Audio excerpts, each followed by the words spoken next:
आज तुम्ही पदभार घेतला आहे, काय प्रमुख आव्हानं आहे आणि काय मंत्रालया संदर्भात विचार करता? आज मी आरोग्य राज्यमंत्री म्हणून आज मी माझा पदभार या ठिकाणी स्वीकारलेला आहे। निश्चितच या विभागामध्ये काम करत असताना अनेक आव्हानं त्या ठिकाणी आहेत, कारण की हा एक विभाग असा आहे की हा गोरगरीब दीनदलित लोकांची आरोग्य सेवा देण्याचं काम त्या लोकांना या विभागाच्या माध्यमातून केलं जातं। निश्चितच त्या सर्व लोकांना त्या ठिकाणी त्यांचं स्वास्थ्य चांगलं राहावं म्हणून चांगली सेवा आपल्या या विभागा माध्यमातून कशी दिल्या जाईल यासाठी निश्चित आम्ही मनापासून चांगले प्रयत्न करू। त्यासोबत आदरणीय पंतप्रधान नरेंद्र मोदीजींनी जो सुरुवातीला आमच्या सर्व विभागांना 100 दिवसाचा रोडमॅप दिलेला आहे, आमच्या विभागाला जी काही जबाबदारी त्या ठिकाणी दिलेली असेल किंवा आमच्या विभागाच्या अधिकाऱ्याने 100 दिवसासाठी जे काही रोडमॅप तयार केलेला असेल त्याचं सर्व अधिकाऱ्यांसोबत बैठक घेऊन तो 100 दिवसाच्या आत पूर्ण करण्याचा आमचा त्या ठिकाणी प्रयत्न राहील। पण ज्या पद्धतीने महाराष्ट्रामध्ये अनेक आरोग्याच्या अडचणी आहेत त्या संदर्भात तुम्ही काय विचार करता? नाही, हे बरं आहे की मी अनेक दिवसापासून महाराष्ट्रामध्येही आमदार म्हणून, लोकप्रतिनिधी म्हणून आणि केंद्रामध्येही या ठिकाणी खासदार म्हणून मी अनेक या ठिकाणी ह्या गोष्टीचा अनुभव घेतलेला आहे। निश्चित आव्हानं मी अगोदर सांगितले की आव्हानं भरपूर आहेत, पण निश्चित केंद्र सरकार आणि राज्य सरकार या दोन्हीचा समन्वय साधून या विभागामध्ये येणारी आव्हानं दूर करण्याचा आम्ही मनापासून त्या ठिकाणी प्रयत्न आज तुम्ही चार्ज घेतलेला आहे साहेब, अजूनही नाराजी आहे का शिवसेनेची कॅबिनेट मंत्रीपद न मिळाल्याची? हे बघा, कुठल्या एक अजिबात कोणातही नाराजी नाही, कोणीही तसं त्याच्यामध्ये आम्ही केलेलं नाही। आज या ठिकाणी हा जो विभाग दिलेला आहे, तुम्हाला माहीत असेल की आतापर्यंतच्या दिल्लीच्या केंद्रीय मंत्रिमंडळामध्ये शिवसेनेला जी काही विभाग मिळत होते किंवा खाते मिळत होते, निश्चित त्या सगळ्यापेक्षा चांगली जबाबदारी, चांगलं खातं आणि स्वतंत्र प्रभार असणारं दुसरं आयुष्यसुद्धा खातं त्यांनी मला दिलेलं आहे। आम्ही सर्व खुश आहोत।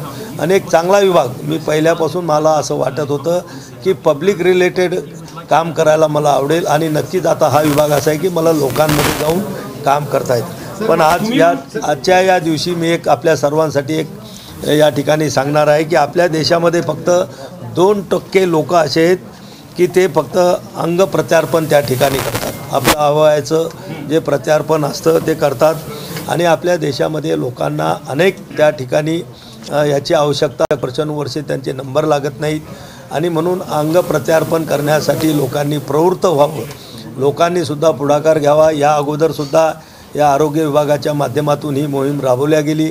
अनेक सेलिब्रिटी असतील, मोठमोठे राजकीय पदावरील लोक असतील, यांनीसुद्धा त्याच्यामध्ये नोंद केलेली आहे।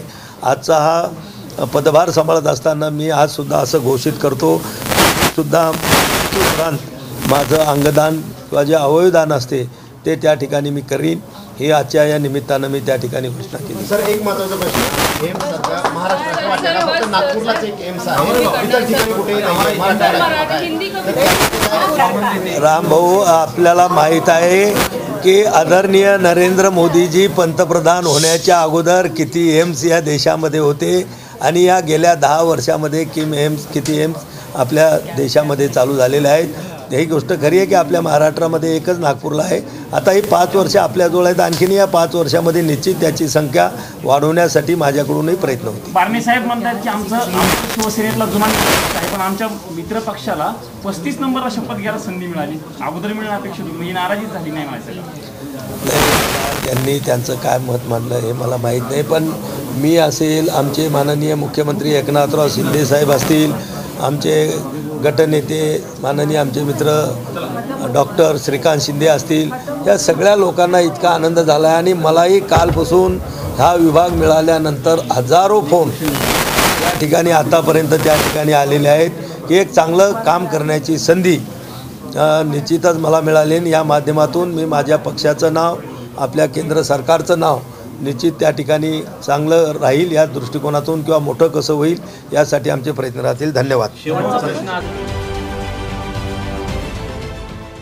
देश विदेशातील प्रत्येक घडामोडींचे लाईव्ह अपडेट मिळवण्यासाठी आता साम टीव्हीच्या सर्व सोशल मीडिया प्लॅटफॉर्मला लाईक, फॉलो आणि सबस्क्राईब करा। तसंच सर्व नोटिफिकेशनसाठी बेल आयकॉन प्रेस करायला विसरू नका।